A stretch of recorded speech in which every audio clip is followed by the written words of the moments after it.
हिंदी भाषा की बोलियों के वर्गीकरण के आधार पर छत्तीसगढ़ी बोली क्या है? इसका उत्तर है पूर्वी हिंदी। अगला क्वेश्चन है, हिंदी भाषा के विकास का सही अनुक्रम क्या है? इसका उत्तर है पाली, प्राकृत, अपभ्रंश और हिंदी। अगला क्वेश्चन है, हिंदी खड़ी बोली किस अपभ्रंश से विकसित हुई है? इसका उत्तर है शौरसेनी से। हिंदी दिवस प्रतिवर्ष किस दिन मनाया जाता है? इसका उत्तर है 14 सितंबर को। अगला क्वेश्चन है, भाषा की सार्थक इकाई क्या है? इसका उत्तर है वाक्य। अगला क्वेश्चन है, भाषा की सबसे छोटी इकाई क्या है? इसका उत्तर है ध्वनि या वर्ण। गौरतलब है कि ध्वनि वर्ण का उच्चारित रूप है और वर्ण ध्वनि का लिखित रूप है।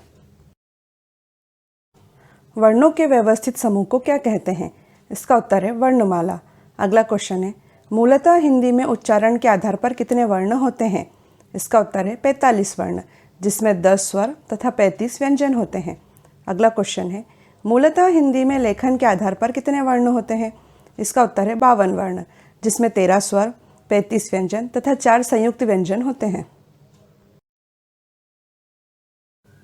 4 संयुक्त व्यंजन कौन से होते हैं? इसका उत्तर है क्ष, त्र, ज्ञ और श्र। अगला क्वेश्चन है, भाषा निर्माण की इकाइयों का सही अनुक्रम क्या है?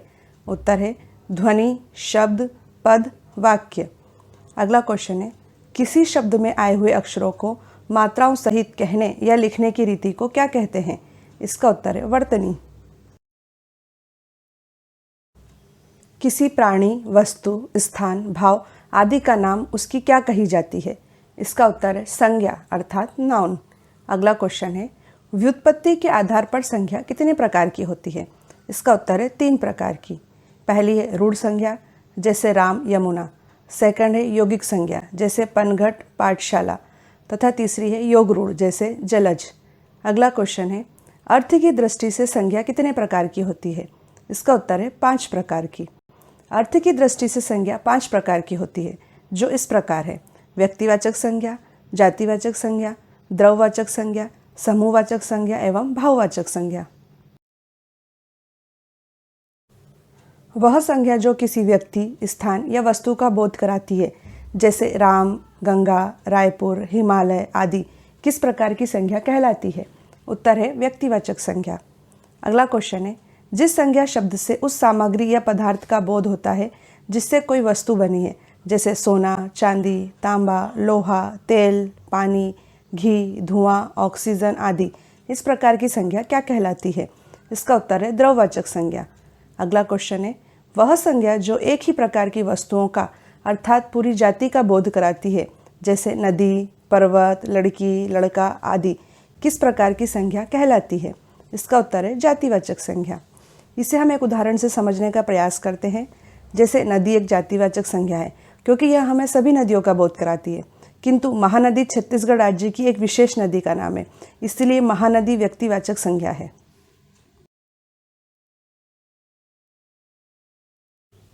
वह संज्ञा शब्द जो किसी एक व्यक्ति का वाचक न होकर समूह अथवा समुदाय के वाचक है, जैसे वर्ग, टीम, सभा, समिति, आयोग, परिवार, पुलिस, सेना, अधिकारी आदि, कौन सी संज्ञा कहलाते हैं? इसका उत्तर है समूहवाचक संज्ञा। अगला क्वेश्चन है, वह संज्ञा शब्द जो किसी भाव, गुण, दशा आदि का ज्ञान कराने वाले होते हैं, जैसे क्रोध, मिठास, यौवन आदि, कौन सी संज्ञा कहलाते हैं? इसका उत्तर है भाववाचक संज्ञा। अगला क्वेश्चन है, शब्द के जिस रूप से यह जाना जाता है कि वर्णित वस्तु या व्यक्ति पुरुष जाति का है या स्त्री जाति का है, उसे लिंग अर्थात जेंडर कहते हैं। लिंग के द्वारा संज्ञा, सर्वनाम, विशेषण आदि शब्दों की जाति का बोध होता है। हिंदी में कितने लिंग हैं? इसका उत्तर है 2 लिंग है, जो है पुल्लिंग और स्त्रीलिंग। विकारी शब्दों के जिस रूप से उनकी संख्या का बोध होता है उसे वचन कहते हैं। हिंदी में कुल कितने वचन हैं? इसका उत्तर है हिंदी में 2 वचन हैं, एक वचन तथा बहुवचन। अगला क्वेश्चन है, प्राण, दर्शन, आंसू, होश, बाल, हस्ताक्षर शब्द हमेशा किस वचन में प्रयुक्त होते हैं? इसका उत्तर है बहुवचन में। अगला क्वेश्चन है, संज्ञा या सर्वनाम का वाक्य के अन्य पदों विशेषतः क्रिया से जो संबंध होता है उसे क्या कहते हैं? इसका उत्तर है कारक। इसे हम एक उदाहरण से समझते हैं। लक्ष्मण ने इंद्रजीत को बाण से मारा। इस वाक्य में लक्ष्मण क्रिया का कर्ता है, इंद्रजीत इस मारण क्रिया का कर्म है। बाण से यह क्रिया संपन्न की गई है, अतः बाण क्रिया का साधन होने से करण कारक है। हिंदी में कारकों की संख्या कितनी मानी गई है? इसका उत्तर है 8 कारक। अगला क्वेश्चन है, हिंदी में 8 कारक कौन कौन से हैं? इसका उत्तर है कर्ता, कर्म, करण, संप्रदान, अपादान, संबंध, अधिकरण तथा संबोधन। अगला क्वेश्चन है, कर्ता कारक का कारक चिन्ह क्या होता है? इसका उत्तर है ने। कर्ता कारक का उदाहरण है अध्यापक ने विद्यार्थी को डांटा। कर्म कारक का कारक चिन्ह क्या होता है? इसका उत्तर है को। कर्म कारक का उदाहरण है माँ ने बच्चे को खाना खिलाया। अगला क्वेश्चन है, करण कारक का कारक चिन्ह क्या होता है? इसका उत्तर है से या के द्वारा। करण कारक का उदाहरण है वह लड़का ठंड से कांप रहा था। अगला क्वेश्चन है, संप्रदान कारक का कारक चिन्ह क्या होता है? इसका उत्तर है को, के लिए। संप्रदान कारक का उदाहरण है भूखे के लिए रोटी लाओ। अपादान कारक का कारक चिन्ह क्या होता है? इसका उत्तर है से। अपादान कारक का उदाहरण है पेड़ से आम नीचे गिर गया। अगला क्वेश्चन है, संबंध कारक का कारक चिन्ह क्या होता है? इसका उत्तर है का, के, की। संबंध कारक का उदाहरण है यह दीपिका का घर है। नेक्स्ट क्वेश्चन है, अधिकरण कारक का कारक चिन्ह क्या होता है? इसका उत्तर है में, पर। अधिकरण कारक का उदाहरण है वीर सिपाही युद्ध भूमि में मारा गया। संबोधन कारक का कारक चिन्ह क्या होता है? इसका उत्तर है हे, अरे, ओ, ए। संबोधन कारक का उदाहरण है हे ईश्वर मेरे साथ ही ऐसा क्यों होता है। अगला क्वेश्चन है, संज्ञा के स्थान पर प्रयुक्त होने वाले शब्दों को क्या कहते हैं? इसका उत्तर है सर्वनाम। अगला क्वेश्चन है, मैं, तुम, हम, वे, आप आदि शब्द क्या हैं? इसका उत्तर है सर्वनाम। सर्वनाम के कितने भेद होते हैं? इसका उत्तर है 6 भेद। अगला क्वेश्चन है, सर्वनाम के 6 भेद कौन कौन से होते हैं? इसका उत्तर है पुरुषवाचक सर्वनाम, निश्चयवाचक सर्वनाम, अनिश्चयवाचक सर्वनाम, संबंधवाचक सर्वनाम, प्रश्नवाचक सर्वनाम और निजवाचक सर्वनाम। अगला क्वेश्चन है, मैं, तू, वह सर्वनाम के किस भेद में प्रयुक्त होते हैं? इसका उत्तर है पुरुषवाचक सर्वनाम में। यह, ये, वे सर्वनाम के किस भेद में प्रयुक्त होते हैं? इसका उत्तर है निश्चयवाचक सर्वनाम में। अगला क्वेश्चन है, कोई, कुछ सर्वनाम के किस भेद में प्रयुक्त होते हैं? इसका उत्तर है अनिश्चयवाचक सर्वनाम में। अगला क्वेश्चन है, जो, सो सर्वनाम के किस भेद में प्रयुक्त होते हैं? इसका उत्तर है संबंधवाचक सर्वनाम में। कौन, क्या सर्वनाम के किस भेद में प्रयुक्त होते हैं? इसका उत्तर है प्रश्नवाचक सर्वनाम में। अगला क्वेश्चन है, स्वयं, खुद, अपने आप सर्वनाम के किस भेद में प्रयुक्त होते हैं? इसका उत्तर है निजवाचक सर्वनाम में। अगला क्वेश्चन है, संज्ञा या सर्वनाम की विशेषता बताने वाले शब्दों को क्या कहते हैं? इसका उत्तर है विशेषण। जो शब्द विशेषता बताते हैं उन्हें तो विशेषण कहा जाता है, परंतु जिसकी विशेषता बताई जाती है उसे क्या कहा जाता है? इसका उत्तर है विशेष्य। उदाहरण के लिए, मोटा लड़का हंस पड़ा। यहाँ मोटा विशेषण है, जबकि लड़का विशेष्य है क्योंकि इस लड़के की विशेषता है कि वह मोटा है।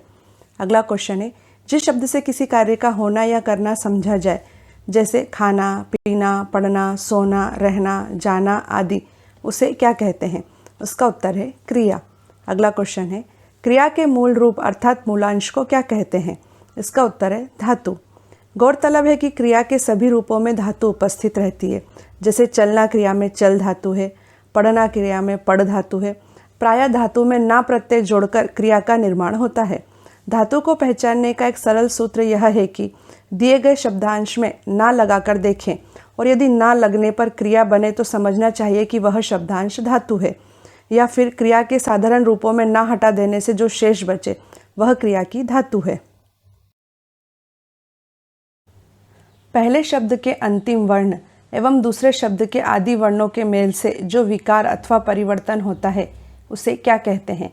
इसका उत्तर है संधि। अगला क्वेश्चन है, संधि के नियमों द्वारा मिले वर्णों को फिर मूल अवस्था में ले आने को क्या कहते हैं? इसका उत्तर है संधि विच्छेद। अगला क्वेश्चन है, संधि के पहले वर्ण के आधार पर संधि के कितने भेद किए जाते हैं? इसका उत्तर है 3 भेद, जो हैं स्वर संधि, व्यंजन संधि और विसर्ग संधि।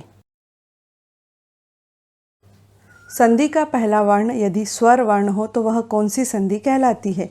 इसका उत्तर है स्वर संधि। अगला क्वेश्चन है, संधि का पहला वर्ण यदि व्यंजन वर्ण हो तो वह कौन सी संधि कहलाती है?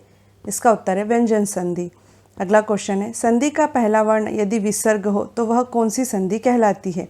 इसका उत्तर है विसर्ग संधि।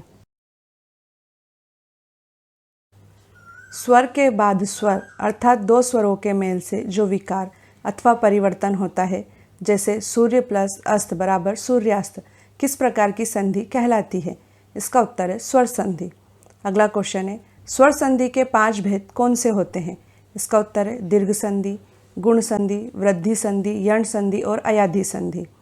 ह्रस्व या दीर्घ स्वर अ ई उ के पश्चात क्रमशः ह्रस्व या दीर्घ स्वर अ ई उ आ जाए तो दोनों को मिलाकर दीर्घ आ ई उ हो जाते हैं, जैसे मत प्लस अनुसार बराबर मतानुसार। इस प्रकार की संधि कौन सी संधि कहलाती है?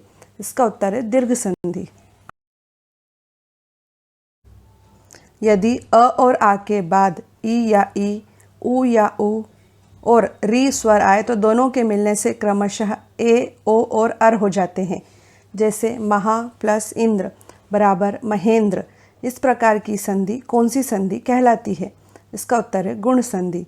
अगला क्वेश्चन है, अ या आ के बाद ए या ए आए तो दोनों के मेल से ए हो जाता है, और अ और आ के पश्चात ओ या ओ आए तो दोनों के मेल से ओ हो जाता है, जैसे सदा प्लस एव बराबर सदैव। इस प्रकार की संधि कौन सी संधि कहलाती है? इसका उत्तर है वृद्धि संधि। अगला क्वेश्चन है, यदि ई, उ और री के बाद भिन्न स्वर आए तो ई और ई का य, उ और उ का व तथा री का र हो जाता है, जैसे अति प्लस अधिक बराबर अत्यधिक। इस प्रकार की संधि कौन सी संधि कहलाती है? इसका उत्तर है यण संधि। यदि ए, ओ, औ स्वरों का मेल दूसरे स्वरों से हो तो ए का अय, ए का आय, ओ का अव और औ का आव के रूप में परिवर्तन हो जाता है, जैसे पो प्लस अन बराबर पवन। इस प्रकार की संधि कौन सी संधि कहलाती है? इसका उत्तर है अयादि संधि। अगला क्वेश्चन है, जो शब्दांश शब्दों के आदि अर्थात शुरुआत में जुड़कर उनके अर्थ में कुछ विशेषता लाते हैं, जैसे क धन पूत बराबर कपूत, वे क्या कहलाते हैं? इसका उत्तर है उपसर्ग, जिसे इंग्लिश में प्रीफिक्स कहते हैं। अगला क्वेश्चन है, संस्कृत के उपसर्गों की संख्या कितनी है? इसका उत्तर है 22। हिंदी के उपसर्गों की संख्या कितनी है? इसका उत्तर है 13। अगला क्वेश्चन है, उर्दू, अरबी तथा फारसी के उपसर्गों की संख्या कितनी है? इसका उत्तर है 19। अगला क्वेश्चन है, जो शब्दांश शब्दों के अंत में जुड़कर उनके अर्थ में विशेषता या परिवर्तन ला देते हैं, वे क्या कहलाते हैं? इसका उत्तर है प्रत्यय, जिसे इंग्लिश में सफिक्स कहते हैं। हम दयालु शब्द का उदाहरण लेते हैं। दया शब्द के अंत में आलू प्रत्यय जुड़ने से अर्थ में विशेषता आ गई है तथा वह दयालु बन गया है। प्रत्यय के कितने भेद हैं? इसका उत्तर है 2 भेद, जो कि है कृत प्रत्यय तथा तदित प्रत्यय। अगला क्वेश्चन है, वे प्रत्यय जो क्रिया के मूल रूप यानी धातु में जोड़े जाते हैं, जैसे चुन प्लस आव बराबर चुनाव, कौन से प्रत्यय कहलाते हैं? इसका उत्तर है कृत प्रत्यय। अगला क्वेश्चन है, वे प्रत्यय जो क्रिया के मूल रूप यानी धातु को छोड़कर अन्य शब्दों जैसे संज्ञा, सर्वनाम, विशेषण एवं अवयव में जुड़ते हैं, जैसे भूख प्लस आ बराबर भूखा, कौन से प्रत्यय कहलाते हैं? इसका उत्तर है तदित प्रत्यय। 2 अथवा 2 से अधिक शब्दों से मिलकर बने हुए नए सार्थक शब्द को क्या कहते हैं? इसका उत्तर है समास। अगला क्वेश्चन है, समस्त पद के सभी पदों को अलग अलग किए जाने की प्रक्रिया क्या कहलाती है? इसका उत्तर है समास विग्रह या व्यास। अगला क्वेश्चन है, समास रचना में प्रायः 2 पद होते हैं, जहाँ पहले को पूर्व पद तो दूसरे को क्या कहते हैं? इसका उत्तर है उत्तर पद। जैसे राजपुत्र में पूर्व पद राज्य है और उत्तर पद पुत्र है।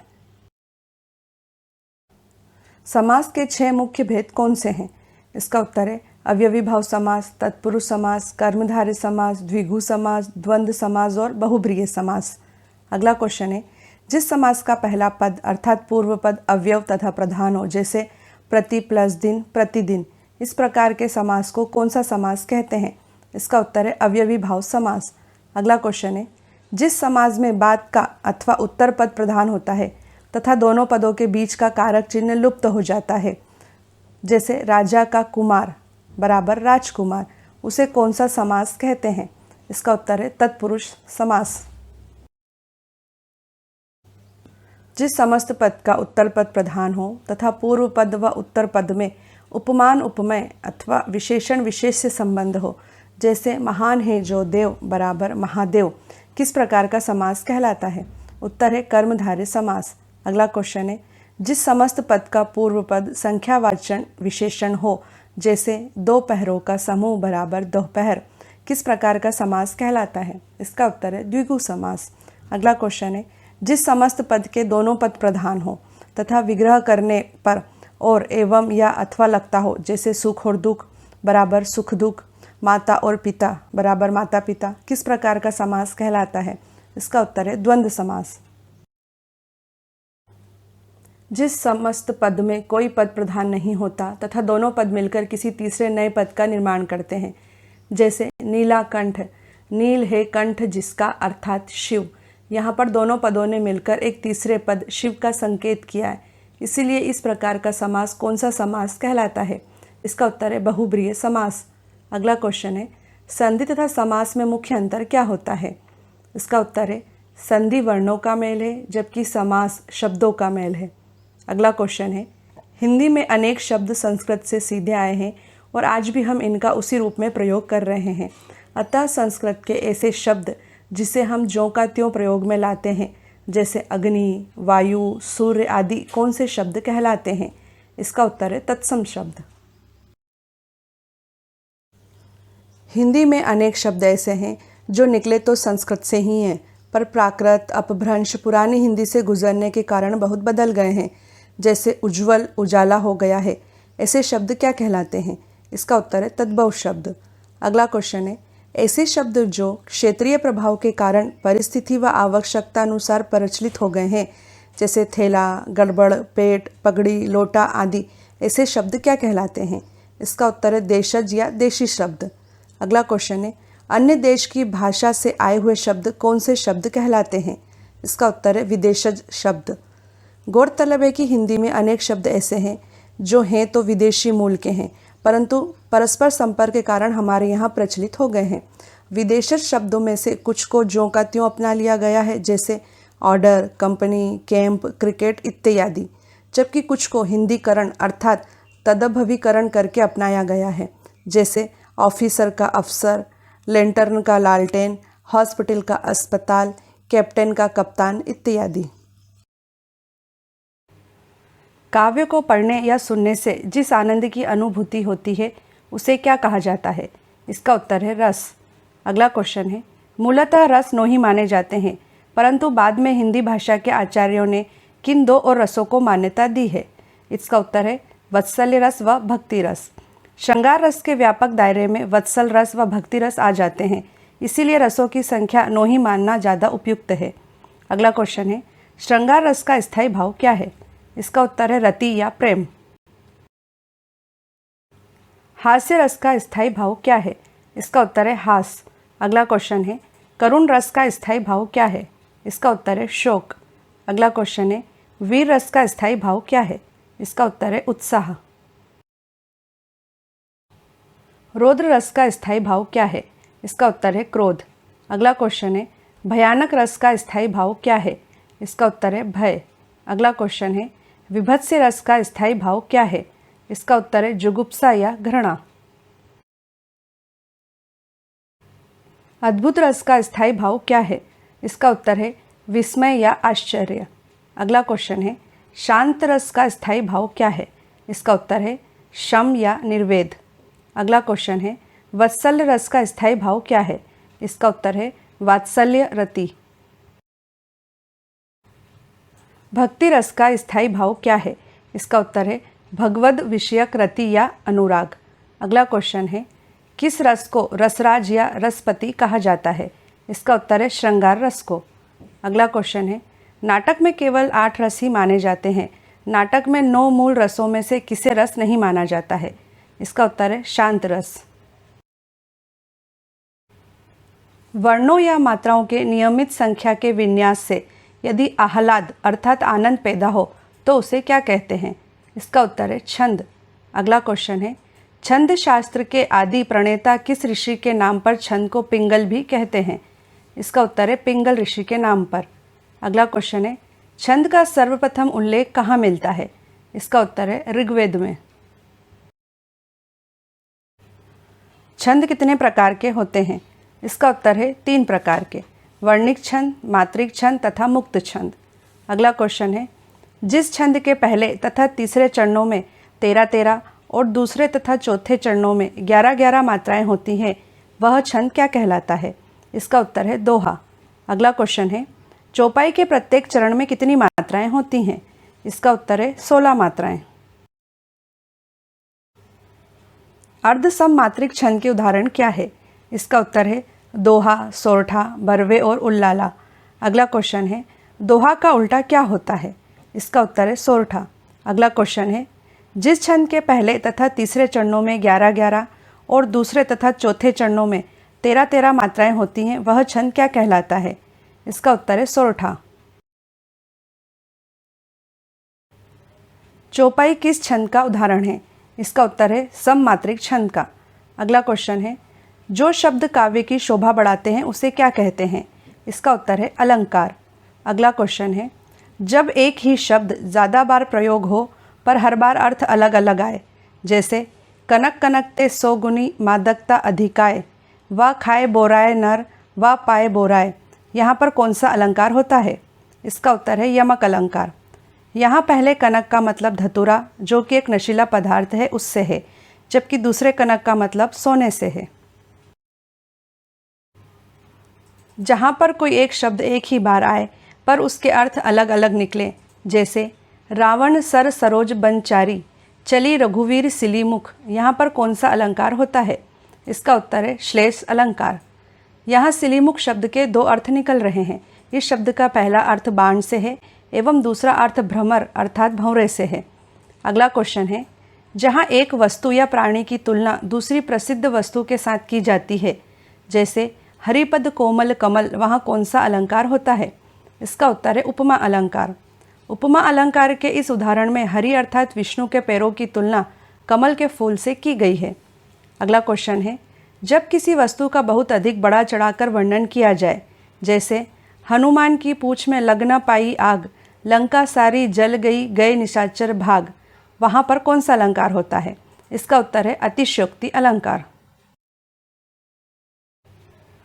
जब किसी काव्य को सुंदर बनाने के लिए किसी वर्ण की बार बार आवृत्ति हो, जैसे मधुर मधुर मुस्कान मनोहर मनुज वेश का उजियाला, तो वहाँ कौन सा अलंकार कहलाता है? इसका उत्तर है अनुप्रास अलंकार। अनुप्रास अलंकार के इस उदाहरण में म वर्ण की आवृत्ति हो रही है। अगला क्वेश्चन है, जब उपमान और उपमेय में अभिन्नता या अभेद दिखाया जाए, जैसे मैया में तो चंद्र खिलौना ले हों, तब यह कौन सा अलंकार कहलाता है? इसका उत्तर है रूपक अलंकार। रूपक अलंकार के इस उदाहरण में चंद्रमा एवं खिलौनों में समानता न दिखाकर चांद को ही खिलौना बोल दिया गया है। अगला क्वेश्चन है, जहाँ उपमेय में उपमान के होने की संभावना का वर्णन हो, जैसे मुख मानो चंद्रमा है, तब वहाँ कौन सा अलंकार होता है? इसका उत्तर है उत्प्रेक्षा अलंकार। उत्प्रेक्षा अलंकार के इस उदाहरण में मुख के चंद्रमा होने की संभावना का वर्णन हो रहा है। आधुनिक हिंदी आर्य भाषा का प्रारंभ कब से माना जाता है? इसका उत्तर है 1000 ईस्वी से। अगला क्वेश्चन है, चंद्रधर शर्मा गुलेरी ने अवहट को क्या नाम दिया है? इसका उत्तर है पुरानी हिंदी। अगला क्वेश्चन है, हिंदी भारत के कितने राज्यों की राजभाषा है? इसका उत्तर है 9 राज्यों की। यह 9 राज्य हैं उत्तर प्रदेश, बिहार, झारखंड, मध्य प्रदेश, उत्तराखंड, हिमाचल प्रदेश, राजस्थान, हरियाणा और दिल्ली। गौरतलब है कि कुछ समय पहले तक छत्तीसगढ़ की राजभाषा भी हिंदी ही थी, परंतु छत्तीसगढ़ सरकार ने छत्तीसगढ़ की राजभाषा हिंदी को बदलकर छत्तीसगढ़ी कर दिया है। ध्वनि संकेतों को स्थायी रूप देने के लिए किसकी खोज की गई थी? इसका उत्तर है लिपि की। अगला क्वेश्चन है, भारतीय संविधान में किस भाषा को राष्ट्रभाषा के रूप में चिन्हित किया गया है? इसका उत्तर है हिंदी भाषा को। अगला क्वेश्चन है, देवनागरी लिपि किस प्रकार की लिपि है? इसका उत्तर है वैज्ञानिक लिपि। संस्कृत के महान व्याकरण पाणिनि ने अपनी महान कृति अष्टाध्यायी में व्याकरण को क्या कहा है? इसका उत्तर है शब्दानुशासन। अगला क्वेश्चन है, हिंदी को राष्ट्रभाषा का दर्जा कब प्रदान किया गया है? इसका उत्तर है 14 सितंबर 1949 को। अगला क्वेश्चन है, हिंदी भाषा का मानक रूप बालक कहाँ से सीखता है? इसका उत्तर है विद्यालय से। दक्षिण भारत हिंदी प्रचार सभा का मुख्यालय कहाँ स्थित है? इसका उत्तर है चेन्नई में। अगला क्वेश्चन है, हिंदी में मूल रूप से कितने रस माने गए हैं? इसका उत्तर है 9 रस। अगला क्वेश्चन है, संविधान की 8वीं अनुसूची में कितनी भारतीय भाषाएं शामिल हैं? इसका उत्तर है 22 भाषाएं। संविधान की 8वीं अनुसूची में शामिल इन 22 भाषाओं के नाम हैं असमी, बंगाली, बोडो, डोंगरी, गुजराती, हिंदी, कन्नड़, कश्मीरी, कोंकणी, मैथिली, मलयालम, मणिपुरी, मराठी, नेपाली, उड़िया, पंजाबी, संस्कृत, संथाली, सिंधी, तमिल, तेलुगु और उर्दू। भाषा परिवार के आधार पर हिंदी किस परिवार की भाषा है? इसका उत्तर है भारोपीय अर्थात इंडो यूरोपियन परिवार की भाषा। अगला क्वेश्चन है, भारत में बोलने वालों के प्रतिशत के आधार पर कौन सा परिवार सबसे बड़ा भाषा परिवार है? इसका उत्तर है भारोपीय परिवार। अगला क्वेश्चन है, भारत में बोलने वालों के प्रतिशत के आधार पर कौन सा परिवार दूसरा सबसे बड़ा भाषा परिवार है? इसका उत्तर है द्रविड़ भाषा परिवार।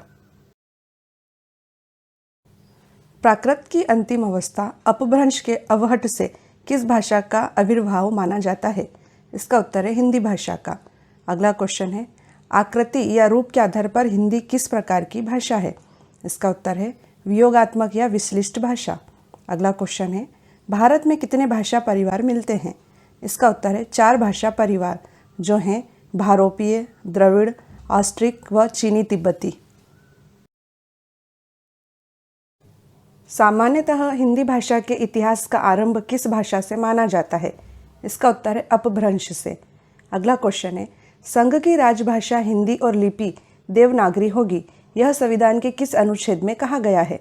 इसका उत्तर है अनुच्छेद 343 में। अगला क्वेश्चन है, वर्तमान हिंदी का प्रचलित रूप क्या है? इसका उत्तर है खड़ी बोली। छत्तीसगढ़ महिला पर्यवेक्षक परीक्षा में हिंदी भाषा के 30 अंकों के प्रश्न आएंगे, इसलिए संभावना है कि व्यापम कुछ प्रश्न एडवांस लेवल के भी पूछ सकता है। इसलिए आगे कुछ अति महत्वपूर्ण प्रश्न विशिष्ट हिंदी के भी दिए जा रहे हैं, ताकि यदि हिंदी के प्रश्न एडवांस लेवल के भी आ जाएं तो आप उन्हें आसानी से हल कर पाएं। शब्दार्थो सहितम काव्यम, यह उक्ति किसकी है? इसका उत्तर है भामह की। अगला क्वेश्चन है, 2.5 अक्षर प्रेम के पढ़े सो पंडित होए प्रस्तुत पंक्ति के रचयिता कौन है? इसका उत्तर है कबीरदास। अगला क्वेश्चन है, वही मनुष्य है जो मनुष्य के लिए मरे प्रस्तुत पंक्ति के रचयिता कौन है? इसका उत्तर है मैथिली शरण गुप्त। पंचतंत्र के रचनाकार कौन है? इसका उत्तर है विष्णु शर्मा। अगला क्वेश्चन है, कालिदास का सबसे प्रसिद्ध नाटक कौन सा है? इसका उत्तर है अभिज्ञान शाकुंतलम। अगला क्वेश्चन है, अष्टाध्यायी किन की रचना है? इसका उत्तर है पाणिनि की। भूषण की कविता का प्रधान स्वर क्या है? इसका उत्तर है प्रशस्ति परक। अगला क्वेश्चन है, हिंदी के प्रथम गद्यकार कौन है? इसका उत्तर है लल्लू लाल। अगला क्वेश्चन है, हिंदी के सर्वप्रथम प्रकाशित पत्र का नाम क्या है? इसका उत्तर है उद्दंत मार्तंड। कबीरदास की भाषा क्या थी? इसका उत्तर है सग्गुक्कड़ी भाषा। अगला क्वेश्चन है, शिवा वावनी के रचनाकार कौन है? इसका उत्तर है भूषण। अगला क्वेश्चन है, प्रबंध काव्य ग्रंथ यशोधरा में प्रयुक्त पंक्ति सखी वे मुझसे कहकर जाते के रचयिता कौन है? इसका उत्तर है मैथिली शरण गुप्त। साच बराबर तप नहीं, झूठ बराबर पाप, इस पंक्ति के रचयिता कौन है? इसका उत्तर है कबीरदास। अगला क्वेश्चन है, तुलसीदास कृत रामचरितमानस की भाषा क्या है? इसका उत्तर है अवधी। अगला क्वेश्चन है, भूषण किस रस के कवि थे? इसका उत्तर है वीर रस। हिंदी भाषा के विकास के किस काल को स्वर्ण काल कहा जाता है? इसका उत्तर है भक्ति काल। अगला क्वेश्चन है, सूरदास के गुरु कौन थे? इसका उत्तर है बल्लभाचार्य। अगला क्वेश्चन है, कामायनी किस प्रकार का ग्रंथ है? इसका उत्तर है महाकाव्य। पल्लव के रचयिता कौन है? इसका उत्तर है सुमिंद्रानंदन पंत। अगला क्वेश्चन है, चिंतामणि के रचयिता कौन है? इसका उत्तर है पंडित रामचंद्र शुक्ल। अगला क्वेश्चन है कबीरदास किस काव्य के प्रमुख कवि हैं? इसका उत्तर है निर्गुण भक्ति काव्य। श्रद्धा किस कृति की नायिका हैं? इसका उत्तर है जयशंकर प्रसाद के महाकाव्य कामायनी की। अगला क्वेश्चन है बुंदेले हर बोलो के मुँह हमने सुनी कहानी थी, खूब लड़ी मर्दानी वह तो झांसी वाली रानी थी। इन पंक्तियों की रचयिता कौन है? इसका उत्तर है सुभद्रा कुमारी चौहान। अगला क्वेश्चन है मुझे तोड़ लेना वनमाली, उस पथ में देना तुम फेंक, मातृभूमि पर शीश चढ़ाने जिस पथ जाएं वीर अनेक। इन पंक्तियों के रचयिता कौन है? इसका उत्तर है माखनलाल चतुर्वेदी। पद्मावत किसकी रचना है? इसका उत्तर है मालिक मोहम्मद जायसी। अगला क्वेश्चन है बेताल पचीसी के रचनाकार कौन है? इसका उत्तर है सदल मिश्र। अगला क्वेश्चन है सुहाग के नूपुर के रचयिता कौन है? इसका उत्तर है अमृतलाल नागर। छायावाद के प्रवर्तक कौन है?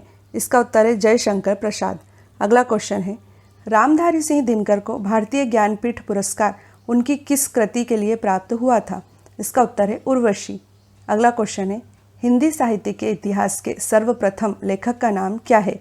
इसका उत्तर है गारसा द तासी। रानी केतकी की कहानी के रचयिता कौन है? इसका उत्तर है इंशा अल्लाह खां। अगला क्वेश्चन है रसिक प्रिया के रचयिता कौन है? इसका उत्तर है केशव दास। अगला क्वेश्चन है कुटुच के रचयिता कौन है? इसका उत्तर है हजारी प्रसाद द्विवेदी। भारत भारती नामक काव्य के रचनाकार कौन है? इसका उत्तर है मैथिली शरण गुप्त। अगला क्वेश्चन है मैथिली शरण गुप्त को राष्ट्र कवि की उपाधि किस रचना के लिए मिली थी? इसका उत्तर है भारत भारती। अगला क्वेश्चन है प्रसिद्ध कहानी हार की जीत के कहानीकार कौन है? इसका उत्तर है सुदर्शन। आंसू काव्य के रचनाकार कौन है? इसका उत्तर है जयशंकर प्रसाद।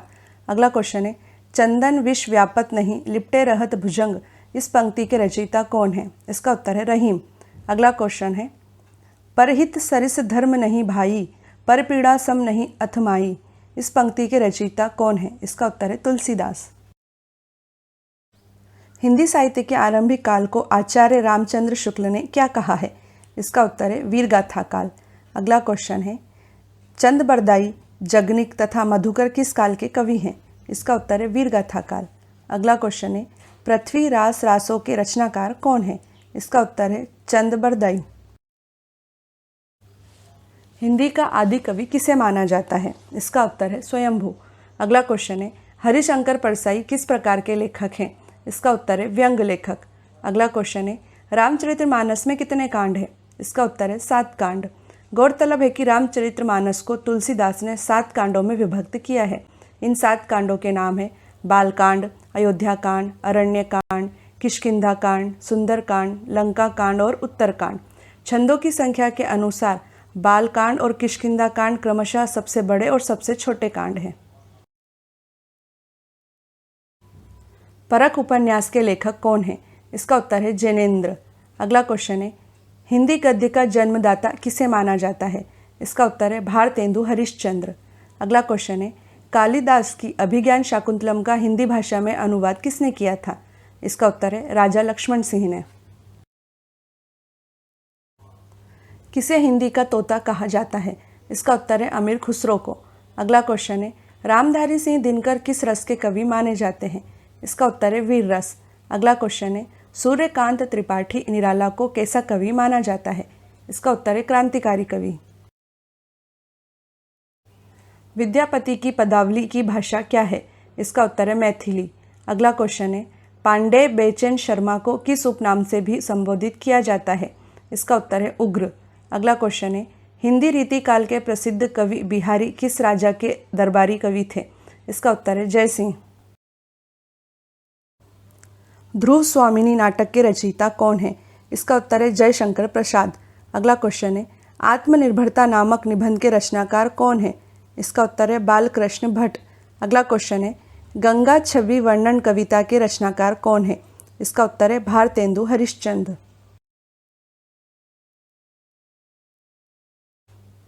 संदेश रासक के रचयिता कौन है? इसका उत्तर है अब्दुल रहमान। अगला क्वेश्चन है साखी के रचयिता कौन है? इसका उत्तर है कबीरदास। अगला क्वेश्चन है बेर क्रोध का अचार या मुरब्बा है, यह प्रसिद्ध कथन किसका है? इसका उत्तर है रामचंद्र शुक्ल। भ्रमर गीत के रचयिता कौन है? इसका उत्तर है सूरदास।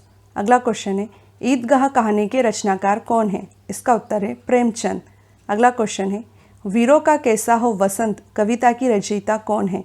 इसका उत्तर है सुभद्रा कुमारी चौहान। नाभादास, नंददास, रसखान तथा अमीर खुसरो में से कौन भक्ति काल का कवि नहीं है? इसका उत्तर है अमीर खुसरो। अगला क्वेश्चन है बिहारी ने क्या लिखे हैं? इसका उत्तर है दोहे। अगला क्वेश्चन है चांद का मुंह टेढ़ा है काव्य के रचयिता कौन है? इसका उत्तर है गजानन माधव मुक्तिबोध। तुलसीदास ने अपनी रचनाओं में किसका वर्णन किया है? इसका उत्तर है भगवान राम का। अगला क्वेश्चन है ज्ञानपीठ पुरस्कार पाने वाले हिंदी के प्रथम साहित्यकार कौन है? इसका उत्तर है सुमिंद्रानंदन पंत। अगला क्वेश्चन है विनय पत्रिका के रचयिता कौन है? इसका उत्तर है तुलसीदास। रामलला नहचू के रचनाकार कौन है? इसका उत्तर है तुलसीदास। अगला क्वेश्चन है जाकी रही भावना जैसी प्रभु मूरत देखी तिन तैसी प्रस्तुत पंक्ति के रचयिता कौन है? इसका उत्तर है तुलसीदास। अगला क्वेश्चन है प्रेम पचीसी कहानी संग्रह के रचनाकार कौन है? इसका उत्तर है प्रेमचंद। मेला आंचल के लेखक कौन है? इसका उत्तर है फणीश्वर नाथ रेणु। अगला क्वेश्चन है चरणदास चोर किसकी प्रसिद्ध नाट्य कृति है? इसका उत्तर है हबीब तनवीर। अगला क्वेश्चन है ज्ञान मार्गी शाखा के कवियों को किस नाम से पुकारा जाता है? इसका उत्तर है संत कवि। मानस का हंस के लेखक कौन है? इसका उत्तर है अमृतलाल नागर। अगला क्वेश्चन है मुंशी प्रेमचंद की कृति कलम का सिपाही क्या है? इसका उत्तर है जीवनी। अगला क्वेश्चन है खड़ी बोली के सर्वप्रथम लोकप्रिय कवि कौन माने जाते हैं? इसका उत्तर है अयोध्या सिंह उपाध्याय हरिओद। उर्वशी के रचनाकार कौन है? इसका उत्तर है रामधारी सिंह दिनकर। अगला क्वेश्चन है सिंहासन खाली करो कि जनता आती है इन पंक्तियों के लेखक कौन है? इसका उत्तर है रामधारी सिंह दिनकर। अगला क्वेश्चन है मृगनयनी उपन्यास के रचनाकार कौन है? इसका उत्तर है वृंदावन लाल वर्मा। कितने पाकिस्तान नामक उपन्यास के लेखक कौन है? इसका उत्तर है कमलेश्वर। अगला क्वेश्चन है प्रकृति के सुकुमार कवि किसे कहा जाता है? इसका उत्तर है सुमिंद्रानंदन पंत को। अगला क्वेश्चन है एक भारतीय आत्मा किसे कहा जाता है? इसका उत्तर है माखनलाल चतुर्वेदी। ज्ञानपीठ पुरस्कार किस क्षेत्र में श्रेष्ठ कार्य के लिए दिया जाता है? इसका उत्तर है साहित्य के क्षेत्र में। अगला क्वेश्चन है रंगभूमि उपन्यास के रचनाकार कौन है? इसका उत्तर है मुंशी प्रेमचंद। अगला क्वेश्चन है अंधा युग उपन्यास के लेखक कौन है? इसका उत्तर है धर्मवीर भारती। राष्ट्रकवि की उपाधि किस हिंदी कवि को दी गई है? इसका उत्तर है मैथिली शरण गुप्त को। अगला क्वेश्चन है प्रसिद्ध तिलस्मी उपन्यास चंद्रकांता के रचनाकार कौन है? इसका उत्तर है देवकी नंदन खत्री। अगला क्वेश्चन है हिंदी की प्रसिद्ध कहानी पंच परमेश्वर के रचयिता कौन है? इसका उत्तर है मुंशी प्रेमचंद। गीतांजलि के रचनाकार कौन है? इसका उत्तर है रविंद्रनाथ टैगोर। अगला क्वेश्चन है देशभक्ति गीत ए मेरे वतन के लोगों जरा आंख में भर लो पानी के रचनाकार कौन है? इसका उत्तर है कवि प्रदीप। अगला क्वेश्चन है हिंदी का सर्वप्रथम अखबार का क्या नाम है? इसका उत्तर है उत्तंड मार्तंड। कली कथा बायपास की लेखिका कौन है? इसका उत्तर है अलका सरावगी। अगला क्वेश्चन है राग दरबारी उपन्यास के रचयिता कौन है? इसका उत्तर है श्रीलाल शुक्ल। अगला क्वेश्चन है प्रसिद्ध कहानी पूस की रात के रचनाकार कौन है? इसका उत्तर है मुंशी प्रेमचंद। हिंदी कविता को छंदों की परिधि से किसने मुक्त कराया था? इसका उत्तर है सूर्यकांत त्रिपाठी निराला। अगला क्वेश्चन है तितली किसकी रचना है? इसका उत्तर है जयशंकर प्रसाद। अगला क्वेश्चन है अतीत के चलचित्र की लेखिका कौन है? इसका उत्तर है महादेवी वर्मा।